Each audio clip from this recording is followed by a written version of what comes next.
Nós vamos começar a segunda parte do nosso curso tratando de temas associados à geopolítica, à geoeconomia global, com ênfase para a questão da ascensão da China e a reação dos Estados Unidos, a ascensão da China à condição de um poder global, um fenômeno que ganha muita intensidade nos anos 2000, particularmente depois da crise financeira global. E a reação mais recente na administração Trump, mas que não é exclusiva da administração do presidente Trump, mas é uma visão compartilhada por boa parte do establishment dos Estados Unidos no sentido de conter esta ascensão. Vamos olhar algumas tendências globais desse processo e explorar algumas implicações para o Brasil. Na sequência, nós retomamos a discussão da pandemia da Covid-19, tema que já apareceu na análise da conjuntura na primeira parte do curso, e vamos procurar identificar em que medida este processo pode estar agravando ou não algumas tendências prévias daquilo que alguns autores vão chamar de desglobalização. Então, para além de olhar os grandes números, o que também faremos aqui, vamos buscar algumas interpretações desse processo. Por fim, retomamos a ideia de entender a inserção do Brasil nesse contexto com um olhar de longo prazo, mas também tratando do desempenho recente comparativamente a outros países e, a partir desse olhar de longo prazo e comparativo, traçar algumas perspectivas.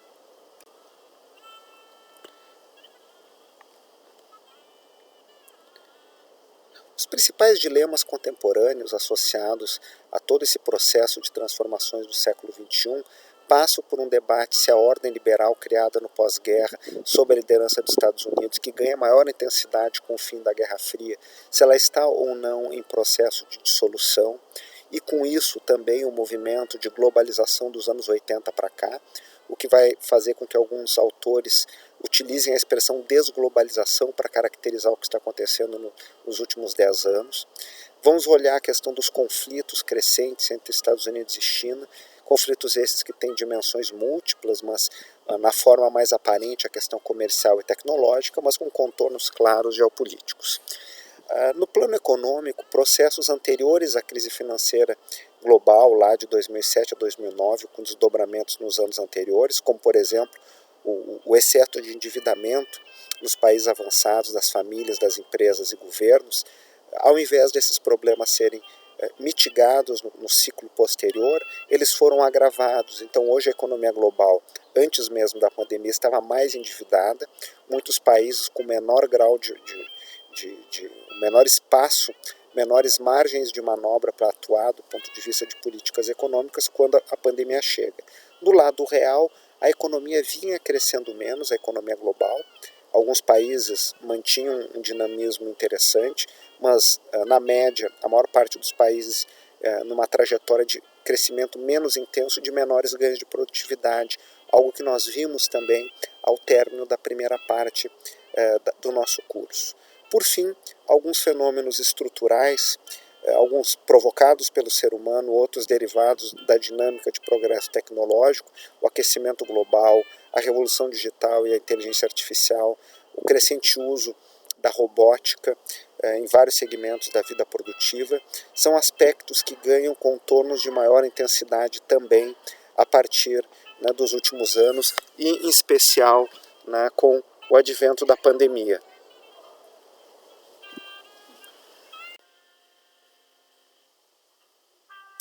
Nós vamos começar a nossa análise a partir do documento do Conselho Nacional de Inteligência dos Estados Unidos, que traça uma visão estratégica de longo prazo das macrotendências para a evolução da ordem internacional, tanto do ponto de vista político, securitário, tecnológico e econômico.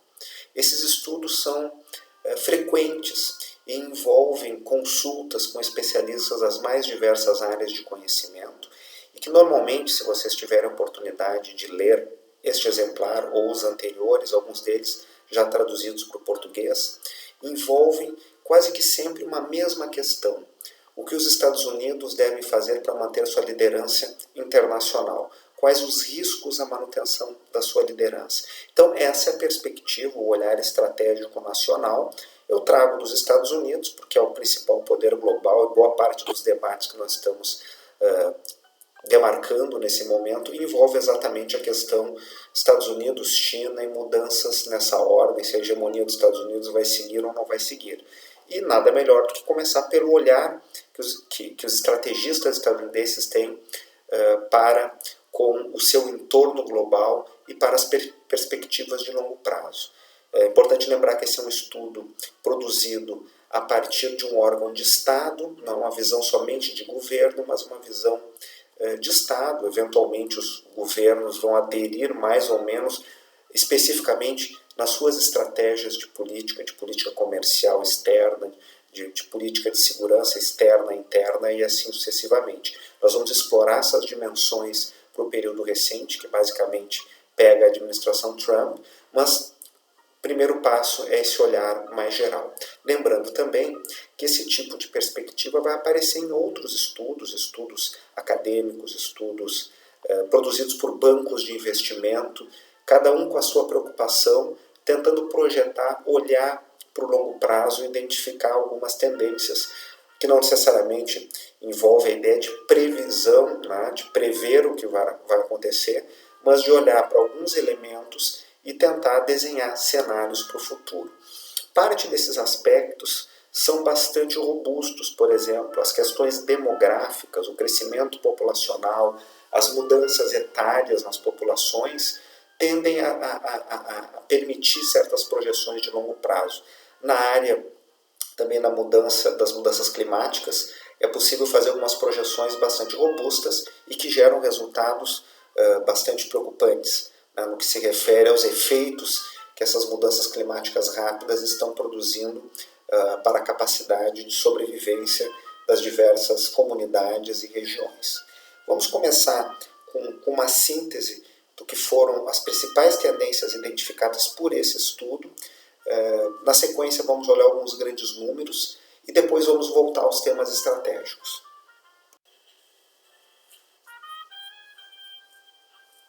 Quais são as sínteses desse longo trabalho, né, cujo relatório, por sua vez, já é uma espécie de visão que reúne os principais aspectos reunidos nas diversas etapas de análise que vão produzir o documento final do Conselho Nacional de Inteligência para as tendências até 2035. Um primeiro aspecto é que os países de alta renda, e é um tema demográfico com implicações econômicas, né, estão envelhecendo. As populações não estão em crescimento, em alguns casos o ritmo de crescimento é muito baixo ou até negativo, e há um envelhecimento das populações. Isso tem efeitos os mais diversos, por exemplo, um input, um insumo de crescimento de longo prazo é o crescimento da mão de obra, né? Na mão de obra com aquela faixa etária, né, que estará envolvida no mercado de trabalho. Quando o crescimento populacional e da oferta potencial de mão de obra cai, torna-se mais importante ainda incrementos de produtividade. Para pegar um exemplo, em algumas regiões mais desenvolvidas e ricas, o envelhecimento da população cria novas circunstâncias. Por exemplo, a pressão sobre o sistema de pensões, de seguridade, a mudança e a necessidade de repensar a estrutura de serviços públicos, que numa determinada etapa foram estruturados no sentido de populações mais jovens e agora vão se adaptar às populações com idades maiores. Em essência, vai ter que se investir menos em creche, em auxílio às crianças e mais em auxílio a idosos, por exemplo. Para países emergentes em desenvolvimento, as realidades são as mais distintas. Então, países de renda média, como a China, cuja população é muito grande, mas já não existe aquele excesso de mão de obra disponível que pode ser incorporada às atividades urbanas e industriais, dando injeções de produtividade para o conjunto da economia. O desafio é o progresso tecnológico para que o país siga crescendo acima da média global. A Rússia, né, já tem uma outra dificuldade, que é a população que está em declínio. Em países pobres, na África subsaariana, no sul da Ásia, as populações são grandes e ainda jovens, e o desafio para manter a coesão social e investir na qualificação da educação, da saúde dessas populações, torna-se um desafio ainda maior na medida em que a urbanização cresce, a necessidade de investimentos em infraestrutura também cresce. Isso é um desafio, mas é uma oportunidade para crescimento.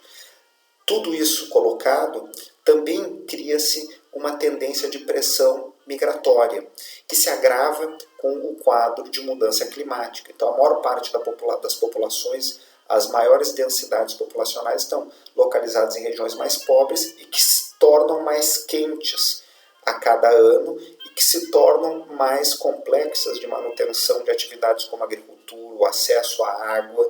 Por outro lado, as regiões mais ricas estão localizadas em regiões de climas mais temperados e até de clima frio e inóspito, que tendem a se tornar regiões de clima temperado com aquecimento global. E as pressões migratórias do sul para o norte, para simplificar aqui o eixo geográfico, tendem a crescer e podem gerar conflitos. Nota, eu estou trazendo aqui elementos que estão nesse relatório, como vocês podem ler, se assim desejarem.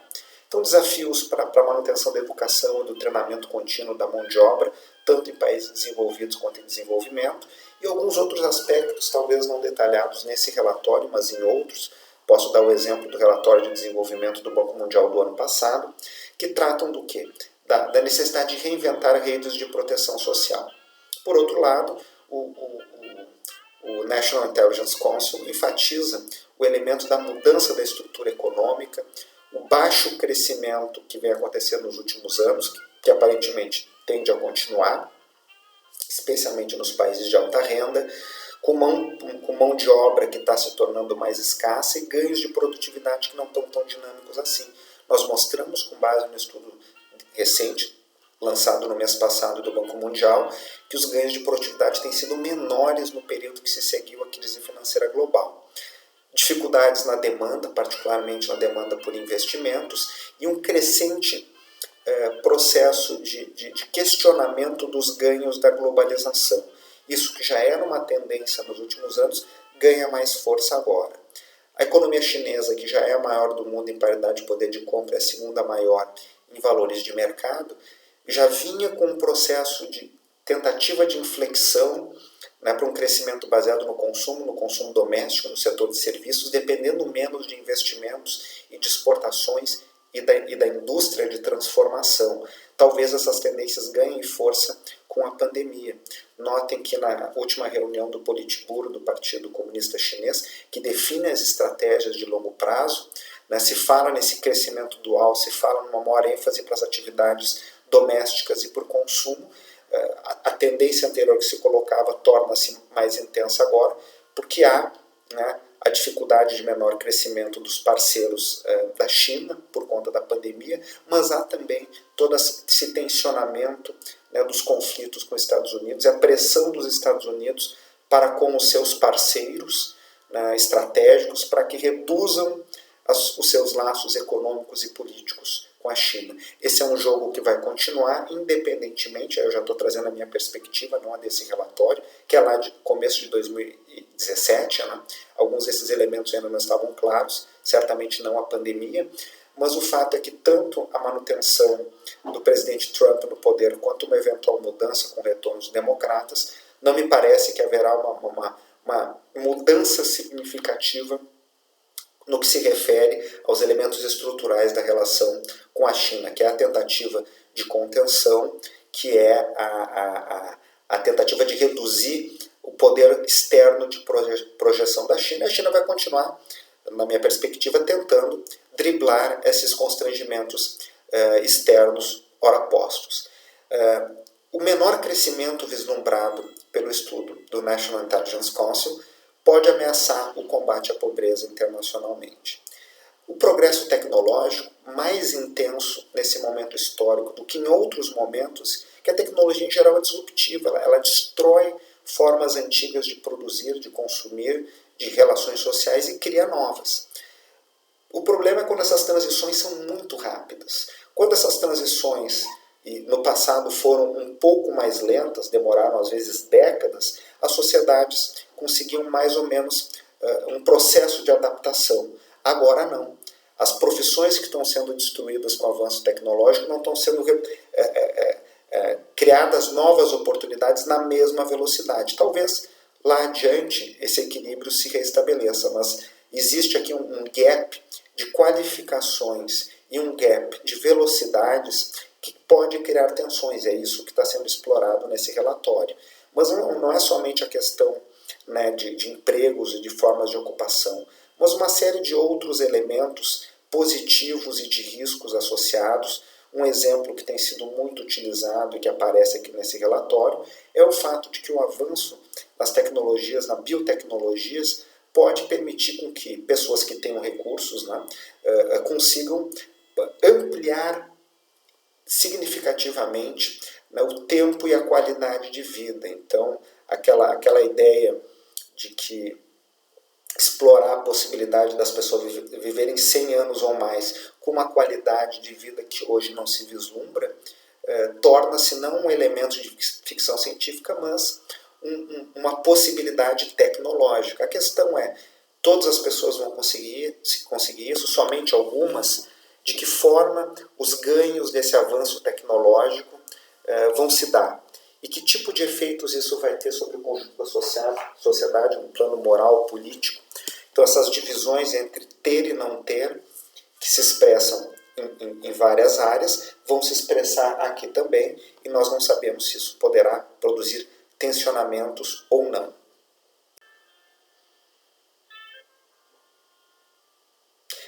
Por isso mesmo, e a partir desses movimentos, o Conselho Nacional de Inteligência dos Estados Unidos já identificava um processo de tensionamento crescente dentro das sociedades e entre as sociedades, resultante desse processo intenso de integração, que é uma integração comercial, que é uma integração financeira, em que empregos são criados em alguns países e destruídos em outros países, dada a mobilidade que as empresas têm para relocalizar suas plantas produtivas. Isso foi criando em muitos lugares ressentimentos, né? Aquelas pessoas que tinham empregos de melhor qualidade na indústria, esses empregos saem e vão se localizar no México, na China, na Índia, no Brasil ou em outras regiões emergentes.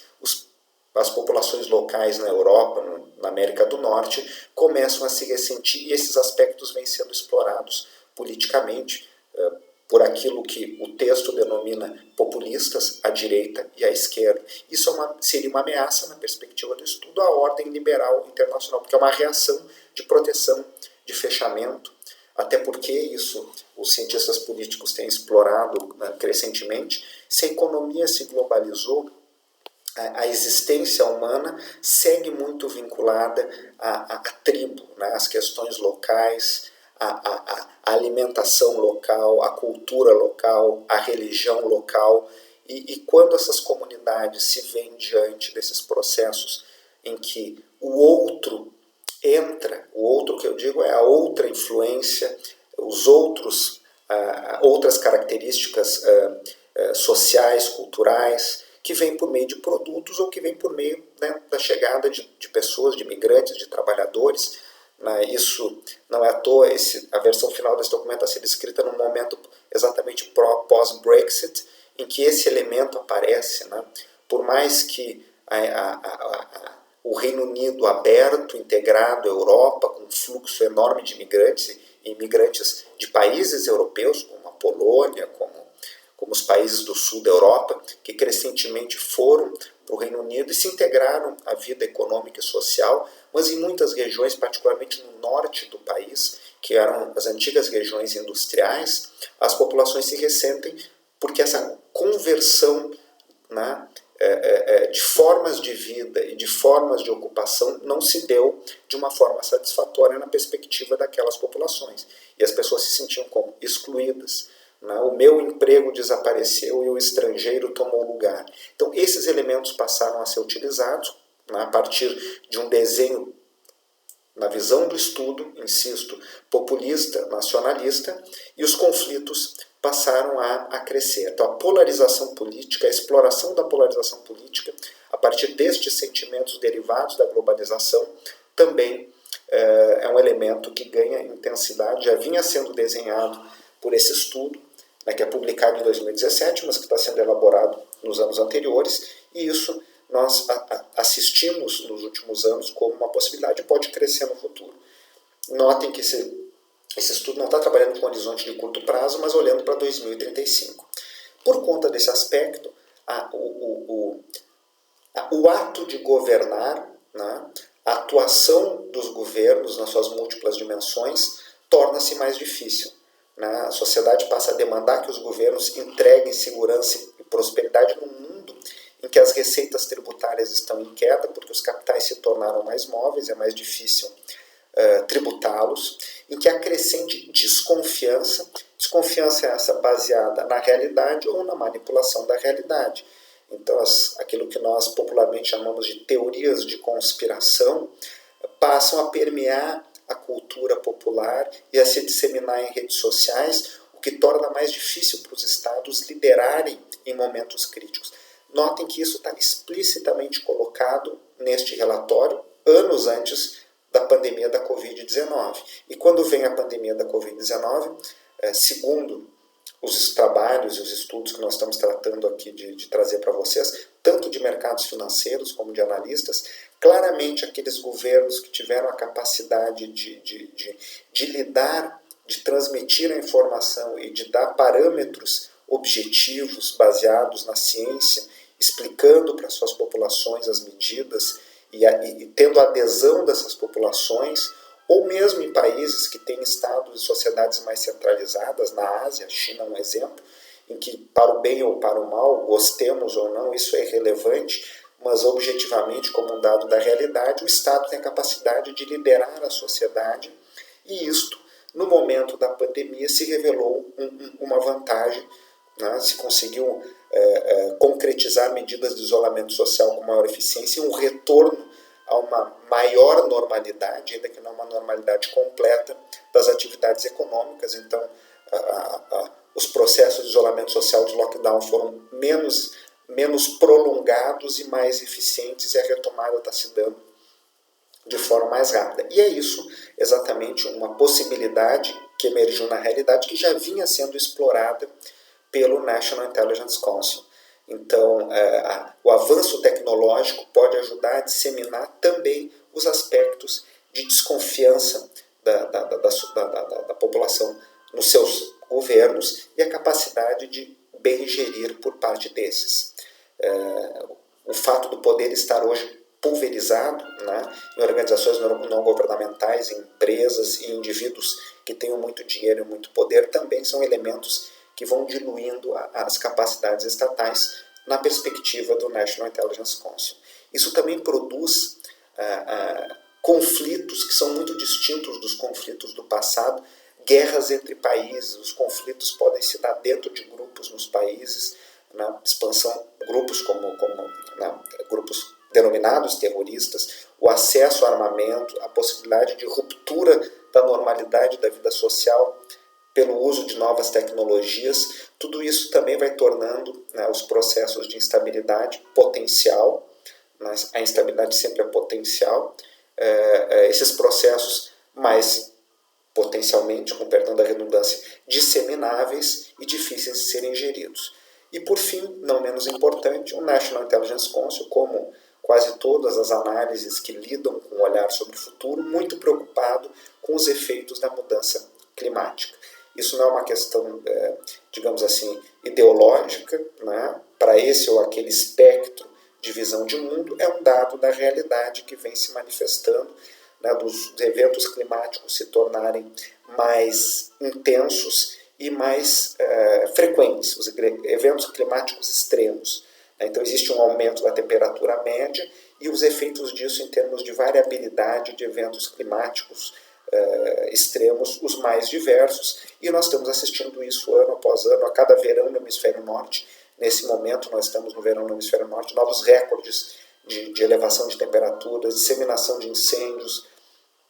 Tudo isso compõe um quadro que, se nós olharmos para o mapa, pensarmos em tamanho de população, aonde as pessoas moram, aonde o aquecimento global será mais intenso, nós rapidamente vemos que no mundo de estados nacionais, no mundo de fronteiras delimitadas, a pressão populacional do sul para o norte tende a ser grande, e isso pode gerar também conflitos. É o desenho, né, que o National Intelligence Council procura fazer, sempre lembrando por que é feito esse desenho.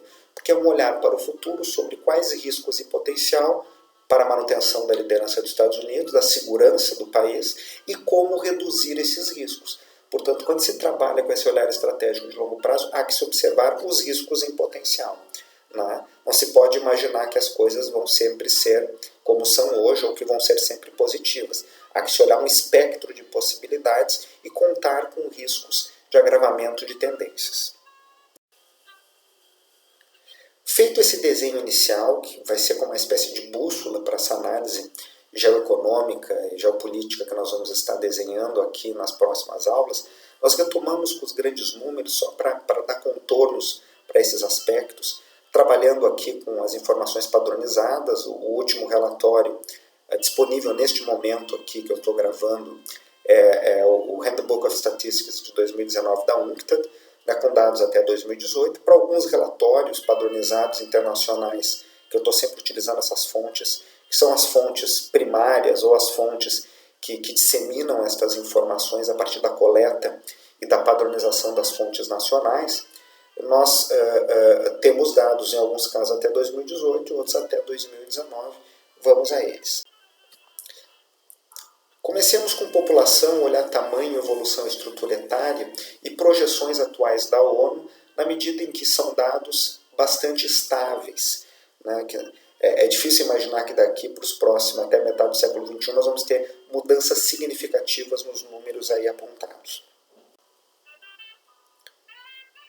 Atualmente a população global está estimada em 7,6 bilhões de habitantes. Nós estamos com uma tendência de queda do ritmo de crescimento da população, que ultrapassou 2% ao ano no começo dos anos 70 e hoje está na faixa de 1,1% ao ano e em queda. Então a tendência é que essa queda siga até a metade desse século, caia para metade do que está hoje, mas ainda assim, como a base da população é muito grande, nós chegaremos a perto de 10 bilhões de pessoas na metade desse século. Aí nós podemos pensar todo o potencial de oportunidades de riscos que nós temos sobre um planeta que já está sob pressão do seu meio ambiente, e o fato de que essas populações estão basicamente se reproduzindo com maior velocidade nos países mais pobres e mais quentes, na África subsaariana e no sul da Ásia em particular. Se nós olharmos o mapa acima, as regiões mais escuras são aquelas com taxas mais elevadas de crescimento da população. Os países de alta renda já têm populações bastante mais estabilizadas. Aqui nós observamos aonde geograficamente essas populações estão localizadas hoje e para onde elas tendem a se localizar na metade do século, quando nós vamos chegar perto de 10 bilhões de habitantes. 4/5 da população global vive em países em desenvolvimento. Daqui até metade desse século nós vamos ter mais 2 bilhões de pessoas na Terra, num mundo que agora se tornou urbano. Já é eminentemente urbano há muito tempo nos países de alta renda e alguns países de renda média, como o Brasil, mas como China e Índia, grandes populações e a África subsaariana ainda em processo de urbanização, essa dinâmica está ainda se completando, o que cria enormes pressões e potencial também, porque a urbanização implica o uso intensivo de recursos naturais para construir as infraestruturas, prédios, ruas, fornecimento de água, de energia e de outros serviços de utilidade pública em geral. Agora, o mundo urbano e o crescimento de classes médias se concentra nas regiões emergentes, particularmente na África subsaariana e na Ásia, no sul do continente. Essa população envelhece, particularmente nos países de alta renda, mas de um modo geral, a África e o sul da Ásia ainda são regiões caracterizadas por populações relativamente jovens, ainda estão naquilo que os especialistas, os demógrafos, chamam de transição demográfica. É sempre importante observar um certo equilíbrio entre o total da população de jovens com menos de 14 anos de idade, que deveriam, em tese, estar estudando, e aquelas pessoas com mais de 65 anos de idade. Então, a composição do mercado de trabalho, idealmente, seria entre pessoas na faixa de 15 a 64 anos. Pois essa parcela da população no total vem em queda porque está crescendo a população acima de 65, principalmente. Ainda há um contingente importante de população infantil abaixo de 14 anos, então nós temos que observar essas tendências. Em algumas regiões, essas taxas de dependência são mais problemáticas do que em outras. A pirâmide demográfica no mundo desenvolvido e desenvolvimento mostra isso claramente. Nos países em desenvolvimento, essa pirâmide ainda é uma pirâmide bem desenhada, com uma base mais larga e um topo mais estreito, quanto mais avançamos em termos de faixa etária. Nos países desenvolvidos não, o meio está um pouquinho mais largo, mas cresce, a parte de cima se torna mais estreita a base. Para voltar à analogia que eu havia anteriormente comentado, nestes países a questão é investir mais em apoio aos idosos e menos às crianças. Não que o segmento mais jovem não deva ser atendido, pelo contrário, mas é o fato que o investimento público e a sociedade geral vai ter que olhar com mais atenção para as populações acima de 65 anos de idade, com implicações as mais diversas. São novas oportunidades para mercado de consumo, novas oportunidades para serviços, novas demandas sobre os estados, os governos que fornecem serviços públicos, particularmente nos países que fornecem serviços de forma gratuita e universal, e menos para aquelas faixas mais jovens, porque haverá menos crianças de um modo geral.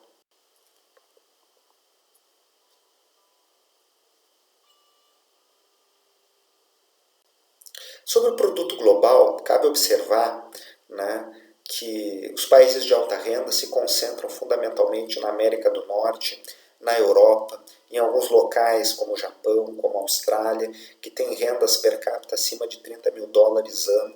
Depois tem o resto, a maior parte da população do mundo vive em regiões de renda média ou de renda baixa.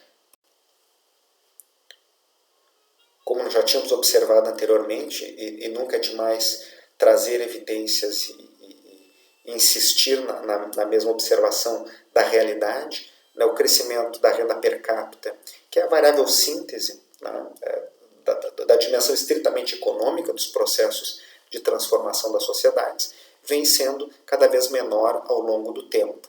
Então nós temos uma população maior, que segue se tornando mais próspera materialmente, mas a um ritmo menos intenso. E essa queda se dá tanto nos países de alta renda quanto de renda média e baixa, e esse crescimento tem sim sido afetado negativamente pelas crises recorrentes observadas nos últimos anos. No anexo estatístico dos relatórios semestrais do World Economic Outlook, o FMI vai atualizando a participação dos grandes grupos, dos países avançados na sua terminologia, os países emergentes em desenvolvimento, e o peso de cada um. Quer dizer, o peso tanto dentro do subgrupo dos países avançados, como no PIB global. Então, os países considerados avançados pelo FMI detêm 41% do PIB global em paridade de poder de compra, já foi muito mais no passado. Então, em paridade de poder de compra, o mundo emergente em desenvolvimento hoje tem um peso maior. Ainda detém 63% das exportações de bens e serviços, particularmente serviços e os bens de maior conteúdo tecnológico, e detém somente 14% da população. Então a renda per capita, as exportações per capita são muito mais elevadas nos países de alta renda. E aqui os dados para o mundo emergente em desenvolvimento, para suas regiões, as participações aqui são crescentes, mas ainda em termos de exportações e principalmente, uma proporção menor, e em termos de população, uma proporção muito maior.